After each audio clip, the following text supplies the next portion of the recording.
Hi friends, আজকে আমি তৈরি করছি এই দুর্দান্ত গরমে লু থেকে রক্ষা পাওয়ার জন্য একটা রেসিপি। সেটা হলো বড়ি দিয়ে টক। এই টকটা খেতে খুব সুন্দর, তবে তোমরা যেভাবে করবে সেইভাবে। আমি দেখিয়ে দিচ্ছি কীভাবে করছি। বড়ি ভেজে নিয়েছি, তেঁতুল জলে গুলে নিয়েছি, কুমড়ো আর বেগুন দিয়েছি। তোমরা চাইলে আরও বিভিন্ন ধরনের সবজি বা আলু দিতে পারো, তবে আমি বেশি কিছু দিইনি, অত বাড়িয়ে লাভ নেই, সেই জন্য এইভাবেই তৈরি করছি। পুরো ভিডিওটা দেখার জন্য অনুরোধ থাকবে। প্রথমে আমি তেলটাকে গরম করে নিচ্ছি। তেলের পরিমাণ খুবই কম দিয়ে, যতটা পারবে কম। এরপর এর মধ্যে দিয়ে দিয়েছি অল্প একটু 5 ফোড়ন। তারপর দিয়ে দিচ্ছি এই কুমড়ো আর বেগুনটা একটু হালকা করে নেড়ে নেব।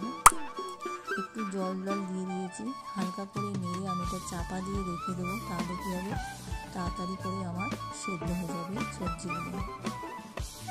দেখো জলটাও মরে গেছে, কুমড়োগুলো একটু সেদ্ধ হয়ে গেছে, তবে আর একটু সেদ্ধ হবে, সেই জন্য আমি আর একটু জল দিয়ে দেবো। জল দিয়ে দিয়েছি, সাথে আমি নুন আর হলুদ দিয়েছি। আর কোনো রকম মশলাটা দেবো না, পাতলা করে করবো। এরপর দিয়ে দিলাম সেই তেঁতুল গোলা জলটা একটু ফুটে উঠবে। ভীষণ টেস্টি, ভাতের পাতে টেস্টের থেকেও এটা খেতে খুব ভালো। দিয়ে দিলাম ভাজা মুড়িগুলো, খুব উপকারী একটা জিনিস। ভাজা মুড়িগুলো দিয়ে ভালো করে নেড়ে নিলাম, একটু ফুটিয়ে নিলাম। তারপর দিয়ে দিলাম পরিমাণ মতো একটু মিষ্টি।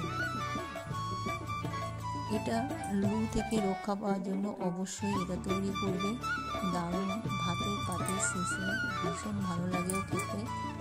তবে তোমরা, আশা করছি তোমাদের এই ভিডিওটা ভালো লাগবে, আর ভালো লাগলে একটা লাইক, শেয়ার, কমেন্ট করে দেবে। আর নতুন বন্ধুদের জন্য অনুরোধ থাকলো, তোমরা সাবস্ক্রাইব করে দিও যারা এখনো পর্যন্ত সাবস্ক্রাইব করোনি। ফিরে আসবো আবার নতুন রেসিপি নিয়ে। আর যারা পুরোনো